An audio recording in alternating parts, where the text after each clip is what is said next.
हमारे गन्ने के किसान अपने गन्ने के खेत में विभिन्न प्रकार के जो टॉप बोरर के लिए दवाएं आती हैं उनका इस्तेमाल करते हैं।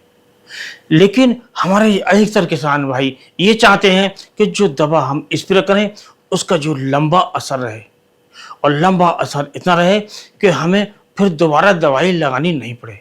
लेकिन दोस्तों, ऐसी कोई दवाई नहीं आती जिसका इतना असर लंबा हो, और उसका जो असर है इतना लंबा हो कि बाद में हमें किसी प्रकार के जो पेस्टिसाइड है उसका प्रयोग ना करना पड़े।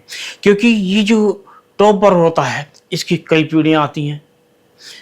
2 पीढ़ी हम पहले निपट चुके हैं, तीसरी पीढ़ी अब चल रही है, और हमारे जो गन्ने के किसान हैं काफ़ी परेशान हैं, और इससे निजात पाने के तरह तरह के जो इंसेक्टिसाइड आते हैं उनका प्रयोग कर रहे हैं। और किसान के मन में यही रहता है कि क्या लगाएं कि जो हमें लंबे समय तक अपने गन्ने के खेत में दवाई लगानी नहीं पड़े। तो दोस्तों, सबसे पहले बात कर रहे हैं कि हम ये कैसे पहचानें कि हमारे खेत में जो टॉप बोरर है या कोई दूसरी बीमारी है। क्योंकि हमारे किसान भाई कई बार भ्रमित होते हैं, जो पोका बोइंग आती है उसको टॉप बोरर समझ लेते हैं। तो वो कैसे पहचाने कि हमारे खेत में टॉप बोरर है या पोका बोइंग है। तो दोस्तों, ये जो टॉप बोरर होता है इसकी जो पहचान है वो ये होती है कि ये जल्दी स्टार्ट हो जाता है। जब हमारे जो पेड़ी गन्ना जो तैयार होता है निकल कर, जब पौधा गन्ना की हम कटाई करते हैं 1-1.5 फीट का होता है, तब से ही हमें परेशान करने लगता है। और इसकी जो सबसे बड़ी पहचान है, जब हम अपने गन्ने की जो पौधे हैं उनकी गोब देखते हैं तो उनमें छिद्र दिखाई देते हैं, और ये छिद्र काफ़ी मात्रा में दिखाई देते हैं और एक लाइन में दिखाई देते हैं। होता क्या है, जो हमारा पौधा होता है गन्ने का उसमें एक विशेष प्रकार की जो सुंडी है वो लग जाती है, और वो अंदर अंदर उसे खाने लगती है, और हमारी जो गन्ने की गोब है उसमें छेद कर देती है। लेकिन ये शुरुआत में दिखाई नहीं देती है। जब गोब गन्ने की खुलती है, पत्तियां बाहर आती हैं, तब उसमें छिद्र दिखाई देते हैं। तब हमारे किसान भाई जो जागरूक हैं वो पहचान लेते हैं कि इसमें टॉप बोरर है। इस प्रकार हम टॉप बोरर को पहचान सकते हैं। चाहे किसी भी समय का टॉप बोरर आया हो, कोई सी पीढ़ी उसमें आई हो, तो उसमें हम देख सकते हैं कि इसमें जो टॉप बोरर है इसकी दवा अब लगानी चाहिए। तो दोस्तों, ये जो समय चल रहा है इसमें हमें कौन सी दवाई लगानी चाहिए। तो दोस्तों, इस समय जो एक आदर्श दवा हो सकती है वो हो सकती है, सबसे पहले आपको लेना है लैम्डा प्लस थाइमेथाक्सोम। ये एक कॉम्बिनेशन आता है।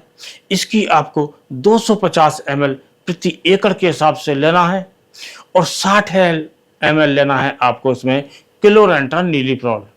ये जो दवा आती है इसे आप ले सकते हैं, क्योंकि क्लोरेंट्रानिलीप्रोल एक ऐसी दवा है जो सभी मानते हैं कि इसका जो असर है वो काफ़ी लंबा है, और कोई कंपनी ऐसा दावा ये नहीं कर सकती कि हमारी दवा 2 महीने काम करेगी, 3 महीने करेगी या 4 महीने करेगी। लोग मुंह से तो दावा करते हैं, ओरल करते हैं, लेकिन कोई लिख कर नहीं दे सकता, कोई ये नहीं बता सकता लिख कर कि ये जो हमारी दवा है इतने दिन काम करती है। तो जो लंबा असर देने वाली है ये क्लोरेंट्रानिलीप्रोल है। तो इसका जो कॉम्बिनेशन बन जाता है, इसे हम लेकर ये 200 लीटर पानी में घोलकर अच्छी प्रकार हम एक समान मात्रा में अपने गन्ने के खेत में इसका स्प्रे करते हैं, तो हमें जो रिजल्ट मिलते हैं वो चौंकाने वाले मिलते हैं, शानदार मिलते हैं और लंबे मिलते हैं, जिससे हम अपने गन्ने की जो पैदावार है उसे बढ़ा सकते हैं। और दोस्तों, इसके साथ साथ हमें एक कार्य और करना है, क्योंकि बरसात का मौसम चल रहा है, पता नहीं कब बारिश हो जाए। आज हमने छिड़की दवाई और उसके 2 घंटे बाद पानी गिर गया, तो हमारी जो दवाई है वो बेकार जाती है। यदि इसके साथ हम कोई सिलिकॉन बेस जो स्टिकर आता है उसे मिला देते हैं दवा में और उसका स्प्रे हम कर देते हैं, तो हमारी जो दवाई है वो हमारा पूरा काम करती है। वो पूर्ण रूप से धुलती नहीं है और वो अच्छा काम करती है, क्योंकि जो स्टिकर होता है वो फैलाने का भी काम करता है, क्योंकि वो एक स्प्रेडर भी है, चिपकाने का भी काम करता है क्योंकि वो स्टिकर है, कई काम ये करता है, तो इसका प्रयोग हमें अवश्य करना चाहिए, क्योंकि थोड़ा खर्चा तो हमारा दोस्तों बढ़ता है, लेकिन जब खर्चा बढ़ता है तो उसके जो लाभ भी वो हमें ज़्यादा मिलते हैं, तो इसका प्रयोग हमें करना चाहिए। आज का वीडियो आपको कैसा लगा कमेंट्स करके अवश्य बताइए। यदि आप चैनल पर पहली बार हैं तो चैनल को सब्सक्राइब कीजिए, वीडियो को लाइक कीजिए, दोस्तों में शेयर कीजिए।